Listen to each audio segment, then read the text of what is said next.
Hello, I'm Paul Beck with Extra Strong Coffee today. You know, if you're like me, you probably didn't get too much sleep last night. You were tracking the US election results into the wee hours of the night. And of course, the result, I think, is, the country's polarized. I mean, half the people are for the orange guy, half the people are not. And, we're going to have huge implications in geopolitics and in addressing climate change. I'll try to mostly restrict my comments probably to climate change aspects from what's just happened with the US election, especially if places like NOAA actually get shut down, as has been threatened, and we run out of sources for data, good data in the US on climate and weather. I mean, we're going to run into huge problems. But anyway, I think it's a bit too early for me to reflect or rant about what's happened. I need some time to process it. Let me just say that for the last couple of months, my full expectation has been that Trump would win this election. I pretty much have, been ignoring the polls and, following the sort of the climate related aspects of it, but kind of tuned it out a little bit as I prepare for travel to Baku, Azerbaijan to COP29, and as I focus on climate change related issues. But of course, it all is connected, it all ties in. So, you'll hear a lot from me in the next little while, probably some rants. Anyway, I want to talk about some of the important things that have been going on in climate as I continue to try to clear my desktop tabs on climate-related issues. So there's a couple important ones that I want to discuss. So I'm leaving tomorrow for the climate conference. Please consider donating to my PayPal at paulbeckwith.net to support my research and videos. And I have a GoFundMe specifically for the climate conference. And thank you, everybody. I've reached my target. I think you could still make donations and bring me past the target. It'll probably buy a couple bottles of champagne and things like that to drown some of my US election result sorrows. Here I am going to a climate conference in another petro state, which the history of Baku and Azerbaijan, is deeply embedded in oil. They drilled the first oil well in about 1848, and they had the first oil rig offshore, and I think around the turn of last century, around 1900 or so, previous century, they produced about 80% of the world's oil. Now I think it's about 20%, which is still a huge amount for a small country. Anyway, that's where the conference is. I'll be doing lots of work and videos there. So, if you want to help me drown my sorrows, you can kick in a little bit to my GoFundMe. I'm paying all of the expenses for the conference out of pocket. Okay, so let's get right into some of the topics I want to discuss. Most of these things I've sent out on X recently. I am using a lot of other social media platforms as well. So this is a Guardian article which just came out yesterday, actually. Nearly all of the U.S. states are facing droughts, and that's an unprecedented number. So we've got droughts across the country in the U.S. More than 150 million people and 318 million acres of crops are affected by droughts after our summer of record heat in the U.S. So this is a dried up lake bed near Lake Powell. The earth is cracking, it's so dry. So every U.S. state except Alaska and Kentucky is facing drought. an unprecedented number according to the U.S. Drought Monitor. And I'll show you some of the stats directly from the U.S. Drought Monitor. A little more than 45% of the U.S. and Puerto Rico is in drought this week. While Puerto Rico is being in the news, it's not an island of garbage, as some people have described it. That's very insulting to Puerto Rico. According to the tracker, about 54% of land in the 48 contiguous or connected U.S. states is affected by droughts. Okay, so we had a record heat in the summer. The record heat combined with rainfall pattern shifting means drought. So we're getting more than 150 million people in the country are in a drought this week. That's a 34% increase since last week and over 150% increase since last month. The drought's affecting more than 318 million acres of crops, which is a 57% increase since last month. So this is all from global warming, folks, whether you like it or not. It's global warming and the climate crisis spurred by our burning of fossil fuels, which is happening at an accelerated pace. So I gave some videos recently on the world's water cycle, the hydrological cycle. It's out of balance. Nearly 3 billion people around the globe face water scarcity. You know, there's just over 8 billion of us, so 3 billion is a huge chunk of change, right? Drought's not simply caused by a decrease in rain. It's also driven and exacerbated by abnormally high temperatures. It can quickly suck the moisture from the atmosphere and the earth and carry them elsewhere. Okay, droughts can even occur when there's slightly more rain than usual depends on the frequency of the rainfall. When there's a lot of rain at once, it's difficult for the water to find its way into the ground. The ground gets baked hard, and you just get runoff on the surface, which carries away soil to the lowest elevation areas depending on the topography of the region. Okay, so when it rains hard, it's not really going to penetrate the soil. It becomes runoff, which produces floods, as Spain is well aware of with the flooding they've had, torrential rains and flooding in the last few weeks. So different cities like New York City, residents are encouraged to water their lawns less often, only flush when necessary. So, you know, if it's yellow, let it mellow, that type of thing. According to the National Integrated Drought Information System, droughts will increase in areas reliance on groundwater. So when there's droughts in regions, the people rely more on extracting groundwater. Groundwater provides more than 40% of the water used for U.S. agriculture and domestic water supplies. But of course, increased pumping and usage of groundwater can reduce the future availability of these supplies, especially if the groundwater is not being replenished at the rate that it's being extracted from. California, you know, has a big agricultural industry to support the economy. They lost $1.7 billion in crop revenue in 2022 due to an ongoing drought. You know, it can affect transportation on water, rivers, and lakes with low water levels, right? So droughts affect the water resources, agriculture, so growing food, transportation.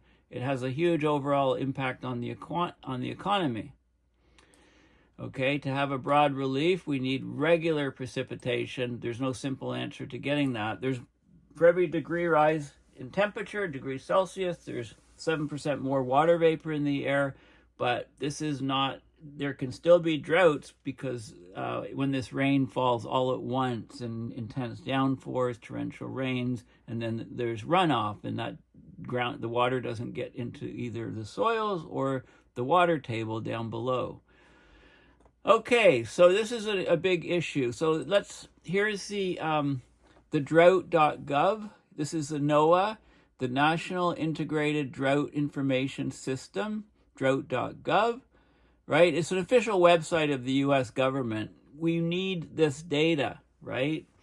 If NOAA goes, all these sites go. I mean, will they be taken over by universities? I don't know. I mean, let's not talk about that right now. The national current conditions, October 23rd to October 29th. We saw a huge expansion of drought in the U.S. for the 4th week in a row. Okay, so 45.27% of the U.S., 54% just over of the lower 48 states are in drought this week. It's worse than last week, and it's much worse than last month. 318.6 million acres of major crops in the U.S. are experiencing drought conditions. So in order to grow these crops, we need to extract groundwater and use irrigation. Otherwise, the crops wither and die. It's about the same as it was last week, and it's up 57% since last month. There's 150.3 million people in the U.S. that are affected by drought this week. That's up 34.4% since last week. It's up 153% since last month. So the drought is getting worse and worse in the short term. 48 U.S. states are experiencing moderate drought or worse this week. And there's all these maps. So this is the change since last week of different drought areas. And the legend is down below here. So there's different levels of drought. And if you just move mouse over, you can see. So look at this area here, like D4, exceptional drought, most intense drought category. D3 level, third highest of the category. So you can see the areas that are undergoing severe drought. This is the precipitation conditions. They have, this is the current week, sorry. Change since last week is here. 7-day precipitation conditions. And you can see where the rain has fallen and where it hasn't, inches of precipitation. The temperatures, right, it's a combination of high temperatures and low precipitation give the drought. So this is the temperature conditions, anomalies. And this is the evaporative demand drought index. So there's, in other words, the temperatures are high enough and there's water on the surface so you can get extreme drought conditions in these regions. You're losing a lot of soil moisture. Stream flow conditions, and you can focus in on specific regions, low, much below normal, above, right? So there's some areas that are getting the rain and other areas are not. This is the soil moisture, 1 meter or 100 centimeter depth. The soil moisture percentile, so you can see, these areas 0 to 2 percentile.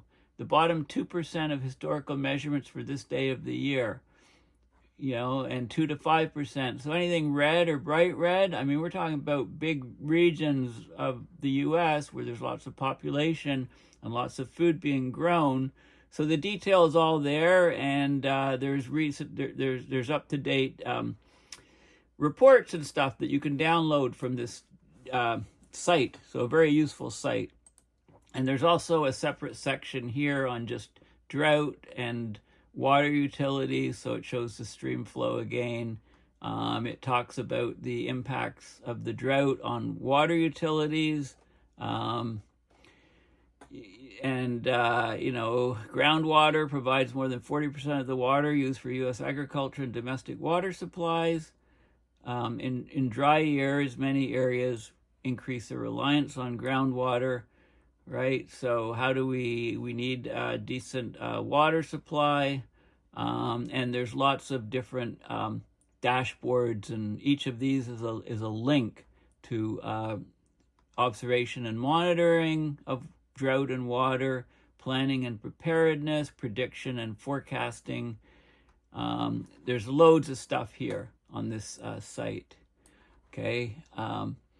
Okay, so. And, the system that moves water around the earth is off balance for the first time in human history. I talked about that article in a previous video. Global water crisis leaves half of the world food production at risk in the next 25 years. So the climate crisis, abrupt climate change, it's going to hit the global food supply and the global water supply. And we're seeing more and more extreme weather events occurring around the world, and the risk is getting greater and greater of both freshwater shocks and food shocks. Now, this paper here, I talked about the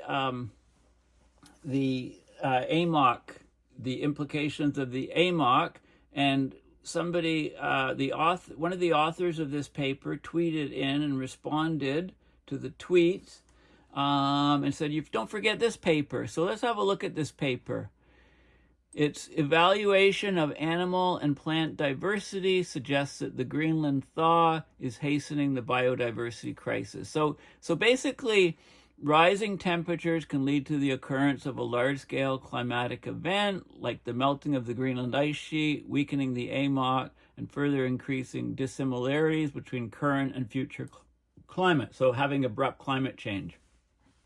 The impacts are still poorly assessed. So here they look at the impacts across mega diverse countries. They looked at 21,146 species of tetrapods and vascular plants using the pessimistic climate change scenario, RCP 8.5, and 4 different scenarios of Greenland's ice sheet melting.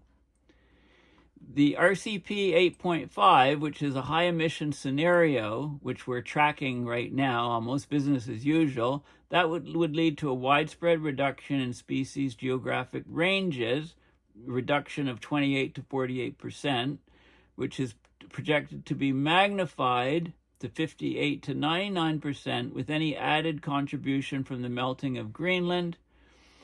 Also, declines in the potential geographical extent of the species hotspots, a decline of 12 to 89%, and alterations of the species composition, 19 to 91%, will be intensified. So if we get strong and rapid Greenland ice sheet melting, and we have a large weakening of the AMOC, that's going to lead to basically a faster collapse of biodiversity across the globe. So this is a very important paper because it looks at that impact. So I'm not going to go into the details of the paper. I mean, this is an interesting graphic basically showing different types of species, families, and different countries that they're found in, and the number of species. This is species, the log of the species, basically, so it's a logarithmic scale, number of species increasing as you go outward in different places. So they looked at the number of species modeled for each group of vascular plants and tetrapods across 12 megadiverse countries. Okay, so they looked at different countries, different species, the number of species. And then they looked at how they expected those number of species to change over time. So the times are T1 is 2030, T2 is 2050, T3 is 2070. And this is the range change of species. And they have different scenarios. So this is a high emission scenario.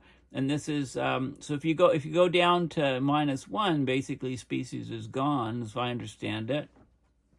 Different melting rates are modeled. I don't see much difference here between any of these melting 1.5. This is presumably more melting, but I don't understand these plots. Why these all look the same to me, right? This and this and this and this. I'm not sure.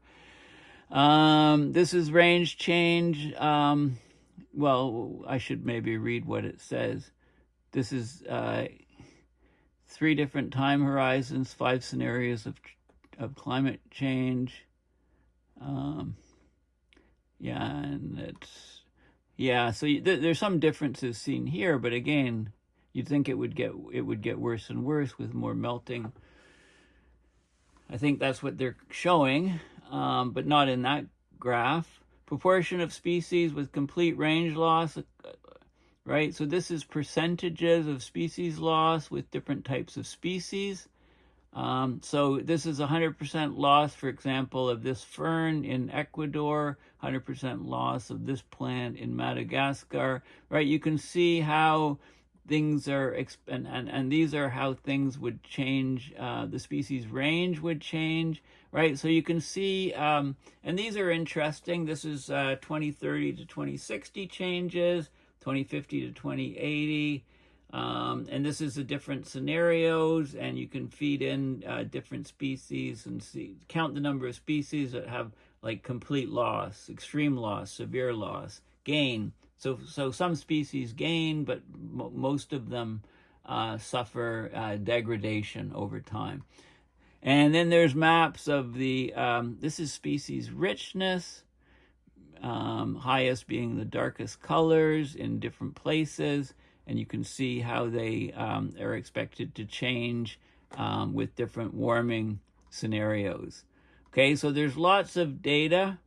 And there's these things called Sorensen dissimilarity, which I'm not sure. It shows sort of the temporal changes in species composition based on species distribution models and estimated using the Sorensen dissimilarity index for individual pixels across time. Values approaching 1 indicate dissimilarity in composition across time. So I think, so value, so it's, value, anyway, it shows, I don't get this, to be honest. I'd have to study it in more detail. But anyway, okay, so basically it's showing that AMOC and Greenland melt and stuff is not a good thing for biodiversity, right? We could have a faster collapse of biodiversity if these tipping points are triggered. Now, this is a website, and I'll put all the links in the description.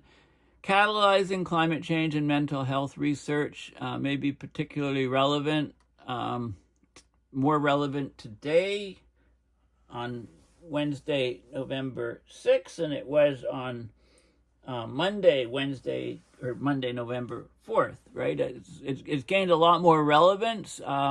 This is an interesting group. They have lots of reports on different regions of the planet, and also they have reports for young people, the priorities for research that can support youth mental health in the context of climate change, indigenous nations and peoples, and small farmers and fisher people. Because as the planet changes, a lot of people are losing their livelihood. So this is all about enhancing mental health and looking at case studies, climate change and mental health toolkits, decision makers, deepening research and practice. So there's lots of good resources about climate change and mental health on this site. This is one of the articles, Global Research and Action Agenda for Climate Change and Mental Health. So it very readable, easy to read report, from sharp rises in heat-related deaths to dramatic changes in the distribution of infectious diseases to increases in global food insecurity and undernutrition. The evidence is clear that climate change is having a growing negative effect on human health. Just this morning, I couldn't believe it. I noticed a tick on my shoulder. It's the first week of November. I'm in Ottawa, 45 degrees latitude north. We've had such a warm spring. I thought tick season was well past. Luckily the tick I took off my shoulder was dead, and it just had left a small mark. I don't know if it wasn't embedded in my skin or anything, and it was dead. I don't know. I was just very, very shocked and surprised. They're carriers of various diseases, of course, ticks, right? Lyme disease for one of them. So, I'll have to keep an eye and make sure that it's. I think I'm okay. But anyway, it talks about the mental health and climate is a really overlooked sort of aspect that's getting more and more attention. Okay, so this is a sort of I think it's sort of like a high level but readable report, Climate Change and Mental Health Data Group. Okay, mental health definitions, right? There's lots of lots of different information that gets you thinking about it. It's Imperial College London project from there. Okay, so they have a research agenda. It's sort of high level stuff that they're. I think this is a fairly new group. Couple other things, or one of the things, there's another report which came out, and it argues that miscarriages due to the climate crisis is a blind spot in action plans. So the harm to babies and mothers is one of the warnings being sent to COP29 decision makers by leading scientists. Okay, I guess this is this is in Baku. I'm sure I'll have a picture of me standing in front of this sign when I'm there. So miscarriages, premature babies, and harm to mothers caused by the climate crisis are a blind spot in action plans, according to this new report, right? Reports are still coming out fast and furious because COP is starting essentially next week. So a couple things in the report are the collapse of the Amazon rainforest, the collapse of the AMOC, and also essential infrastructure in cities. So there are 80 scientists in 45 countries are involved in the report, and I'll show you the actual report, some of the things from it. But this is just a summary. So the world faces planetary scale challenges, from the rise of methane emissions to the vulnerability of critical infrastructure. So there's a group called the Earth League, which is one of the groups behind the report. And this follows an ultimatum from the UN Secretary General, Antonio Guterres, who says, "We're playing with fire, but there can be no more playing for time. We're out of time. Global heating is supercharging monster hurricanes, bringing biblical floods, turning forests into tinderboxes," said governments had to rapidly wean the world off its fossil fuel addiction. Increasing climate extremes are causing more lost babies, more premature births, and more cognitive damage to newborns. For example, a study in India found a doubled risk of miscarriage in pregnant women suffering heat stress. Another study in California found a significant association between long-term heat exposure and stillbirth and premature birth. Flooding is responsible for more than 100,000 lost pregnancies a year in 33 countries in South and Central America, Asia, and Africa, according to another study. The danger is highest for women with low income and low education.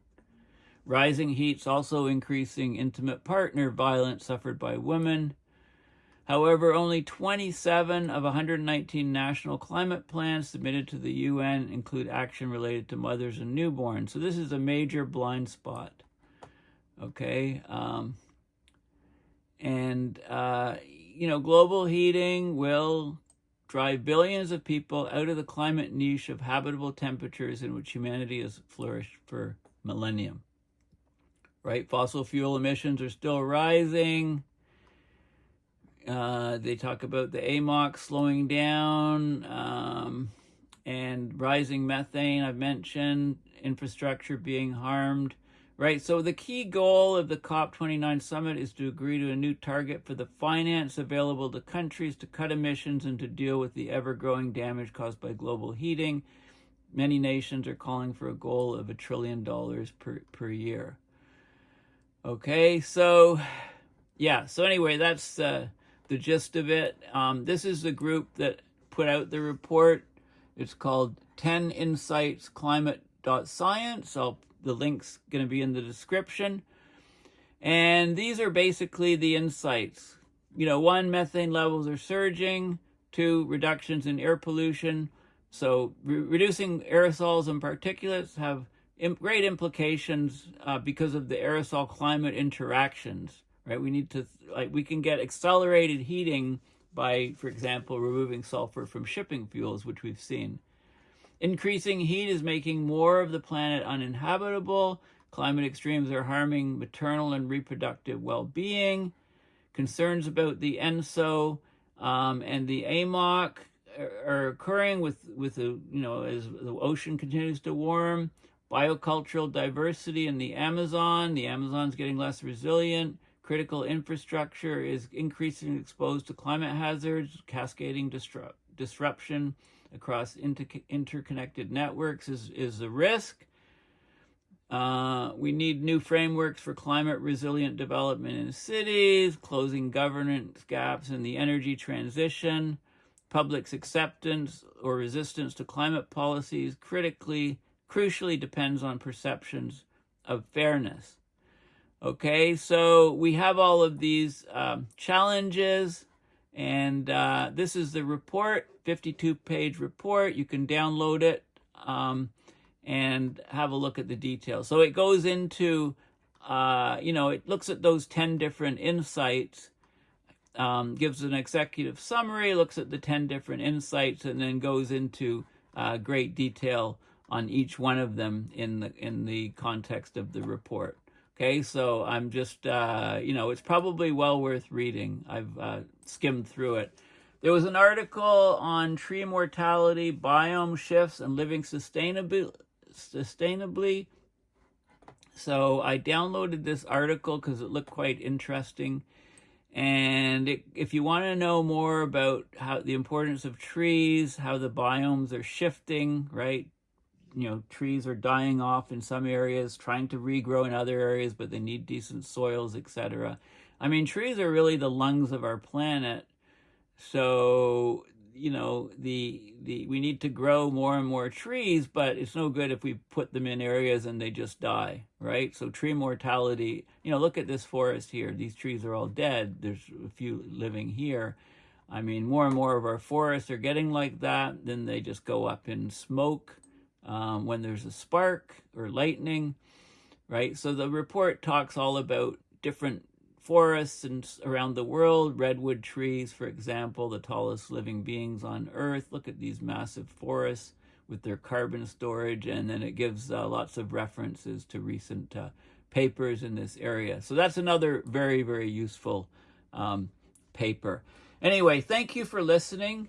Once again, I'm heading off to COP, be doing lots of videos, so please consider going to paulbeckwith.net and donating to support my research and videos at PayPal, or you can help offset the cost directly.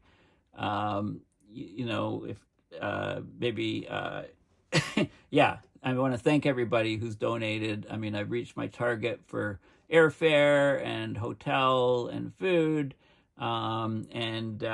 If it's topped up, maybe a couple bottles of champagne, like I said, to drown my sorrows on the results of the U.S. election, which is going to have huge global implications, not just for climate change, but for many, many other aspects. I mean, what we're seeing is as climate disruption impoverishes more and more people around the world, more and more people, citizens, are voting in authoritarian far-right governments who are closing borders, etc., because climate change is also causing massive migration. So these are human feedback effects. Many of them are very bad. I mean, one of the positive things, in a few years, if Trump actually enacts policies which crater the U.S. economy, with huge tariffs, if he deports 10 million people,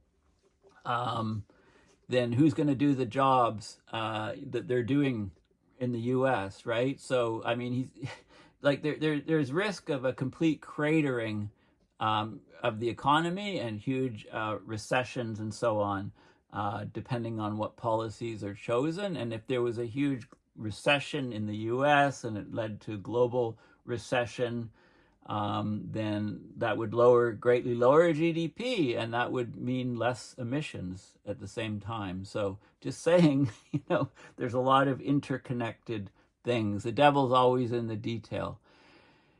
Anyway, I need to replenish my coffee, get something stronger, and continue getting some stuff ready for my travels tomorrow. So thanks for listening, and bye for now.